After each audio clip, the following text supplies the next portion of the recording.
അക്ഷയ ഹെൽപ്പിൻ്റെ പുതിയ വീഡിയോയിലേക്ക് എല്ലാവർക്കും സ്വാഗതം. എല്ലാ ദിവസത്തെയും പോലെ ഇന്ന് നമ്മളൊരു സ്കോളർഷിപ്പിനെ കുറിച്ചാണ് പറയുന്നത്. ITC ITR റീഇംബേഴ്സ്മെൻറ്റ് സ്കോളർഷിപ്പാണ്. ആർക്കൊക്കെ അപേക്ഷിക്കാം, എന്നാണ് അവസാന തീയതി, എന്തൊക്കെയാണ് അപേക്ഷിക്കാൻ വേണ്ടത് എന്നൊക്കെയാണ് നമുക്ക് നോക്കാൻ പോകുന്നത്.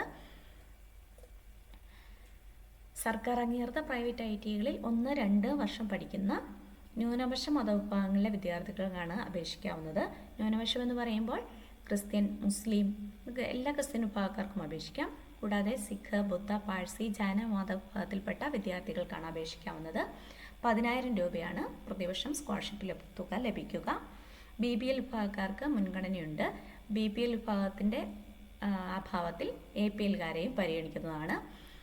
വാർഷിക വരുമാനം 8 ലക്ഷം രൂപയിൽ താഴെയായിരിക്കണം. ശ്രദ്ധിക്കുക, വരുമാന സർട്ടിഫിക്കറ്റ് നിങ്ങൾ സമർപ്പിക്കുമ്പോൾ ഫാമിലി ഇൻകം ആയിരിക്കണം സമർപ്പിക്കേണ്ടത്. പേഴ്സണൽ ഇൻകം സമർപ്പിക്കാൻ പാടില്ല.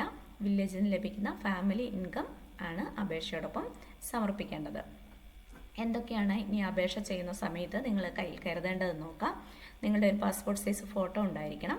Signature, SSLC certificate, income certificate, ration card copy എന്നിവ 100 KB താഴെയാക്കി അപേക്ഷയോടൊപ്പം അപ്ലോഡ് ചെയ്യേണ്ടതുണ്ട്. ഇനി അപേക്ഷ ചെയ്തതിന് ശേഷം ലഭിക്കുന്ന പ്രിൻ്റ് ഔട്ടും SSLC ബുക്ക് അല്ലെങ്കിൽ +2ൻ്റെ അല്ലെങ്കിൽ VHSC ഏതാണോ നിങ്ങൾ പഠിച്ചത് അതിൻ്റെ മാർക്ക് ലിസ്റ്റിൻ്റെ പകർപ്പും, ഇപ്പോൾ നിങ്ങൾ ITIകളിൽ പഠിക്കുന്നുവെന്ന് സാക്ഷ്യപ്പെടുത്തുന്ന അഡ്മിഷൻ കാർഡിൻ്റെയോ ട്യൂഷൻ ഫീസ് ഒടുക്കിയതിൻ്റെയോ ID കാർഡിൻ്റെയോ ഏതെങ്കിലും ഒന്നിൻ്റെ പകർപ്പ്, അപേക്ഷകരുടെ സ്വന്തം പേരുള്ള ബാങ്ക് പാസ്ബുക്കിൻ്റെ 1ാമത്തെ പേജിൻ്റെ പകർപ്പ്, അതിൽ പേര്, അക്കൗണ്ട് നമ്പർ, ബ്രാഞ്ച് കോഡ്, ബ്രാഞ്ചിൻ്റെ അഡ്രസ്സ് എന്നിവ ഉണ്ടായിരിക്കണം. ആധാർ കാർഡിൻ്റെ പകർപ്പ്, നേറ്റിവിറ്റി സർട്ടിഫിക്കറ്റ്, കമ്മ്യൂണിറ്റി സർട്ടിഫിക്കറ്റ് അല്ലെങ്കിൽ മൈനോറിറ്റി സർട്ടിഫിക്കറ്റ്, വരുമാന സർട്ടിഫിക്കറ്റ്, റേഷൻ കാർഡിൻ്റെ പകർപ്പ്, മാർക്ക് ലിസ്റ്റിൻ്റെ പകർപ്പ് അല്ലെങ്കിൽ മാർക്ക് ലിസ്റ്റ് നിങ്ങൾ ലഭിച്ചിട്ടില്ലെങ്കിൽ 2ാം വർഷം പഠിക്കുന്ന കുട്ടികളാണെങ്കിൽ സാക്ഷ്യപത്രം അതിനോടൊപ്പം സമർപ്പിക്കേണ്ടതാണ്. ഇത്രയും രേഖകളടക്കം നിങ്ങളുടെ സ്ഥാപന മേധാവിക്ക് സമർപ്പിക്കേണ്ടതാണ്. ഓൺലൈനായി അപേക്ഷ സമർപ്പിക്കേണ്ട അവസാന തീയതി പറഞ്ഞിരിക്കുന്നത് 16/12 ആണെങ്കിലും ഇത് പ്രിൻ്റ് ഔട്ട് നിങ്ങൾ കോളേജിൽ സമർപ്പിക്കാൻ നിങ്ങൾക്ക് 2 ദിവസം കൂടിയുണ്ട്. 18/12/2024 നിങ്ങൾ കോളേജിൽ സമർപ്പിച്ചാൽ മതിയാവും. ഇനി നമുക്ക് നേറ്റിവിറ്റി സർട്ടിഫിക്കറ്റിന് എന്തൊക്കെ രേഖകളാണ് ഹാജരാക്കേണ്ടത്, എവിടെ നിന്നാണ് നേറ്റിവിറ്റി സർട്ടിഫിക്കറ്റ് കിട്ടുന്നത്, അതിന് കാലാവധി എത്രയാണ് എന്നൊക്കെ നോക്കാം. നേറ്റിവിറ്റി സർട്ടിഫിക്കറ്റിന് വില്ലേജിൽ നിന്നാണ് ലഭിക്കുന്നത്. നിങ്ങൾക്ക് അക്ഷയ കേന്ദ്രം വഴി അപേക്ഷ സമർപ്പിക്കാം. ഈ സർട്ടിഫിക്കറ്റിൻ്റെ കാലാവധി ലൈഫ് ലോങ് ആണ്. അതായത് ഒരു തവണ നിങ്ങൾ നേറ്റിവിറ്റി സർട്ടിഫിക്കറ്റ് എടുത്തു കഴിഞ്ഞാൽ പിന്നെ എല്ലാ ആവശ്യങ്ങൾക്കും ഈ നേറ്റിവിറ്റി സർട്ടിഫിക്കറ്റിൻ്റെ പകർപ്പ് അല്ലെങ്കിൽ പ്രിൻ്റ് ഔട്ട് എടുത്തു വെച്ചാൽ മതിയാവും. ഇതിനായിട്ട് നിങ്ങളുടെ ബർത്ത് സർട്ടിഫിക്കറ്റും റേഷൻ കാർഡും SSLC ബുക്കും ആധാർ കാർഡുമാണ് അക്ഷയ കേന്ദ്രങ്ങളിൽ നിങ്ങൾ അപേക്ഷ വെക്കാൻ പോകുന്ന സമയത്ത് കൊണ്ടുപോകേണ്ടത്.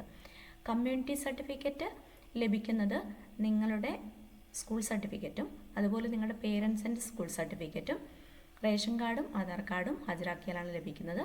ഇതും അക്ഷയ കേന്ദ്രത്തിൽ അപേക്ഷ വെക്കാം. ഇതിൻ്റെ വാലിഡിറ്റിയും 3 വർഷമാണ്. മൈനോറിറ്റി സർട്ടിഫിക്കറ്റും അതുപോലെ തന്നെയാണ്, 3 വർഷമാണ് വാലിഡിറ്റി. വില്ലേജിൽ നിന്നാണ് ലഭിക്കുന്നത്. അക്ഷയ കേന്ദ്രത്തിൽ അപേക്ഷ വയ്ക്കാം.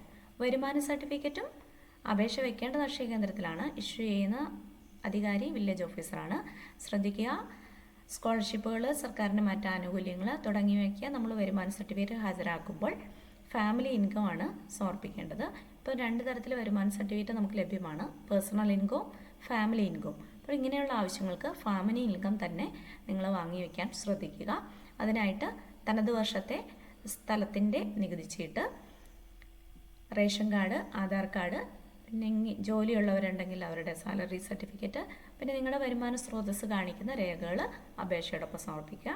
അക്ഷയ കേന്ദ്രത്തിൽ അപേക്ഷ വയ്ക്കാവുന്നതാണ്. അപ്പോൾ ഈ വീഡിയോ എല്ലാവർക്കും ഉപകാരപ്പെട്ടു എന്ന് വിചാരിക്കുന്നു.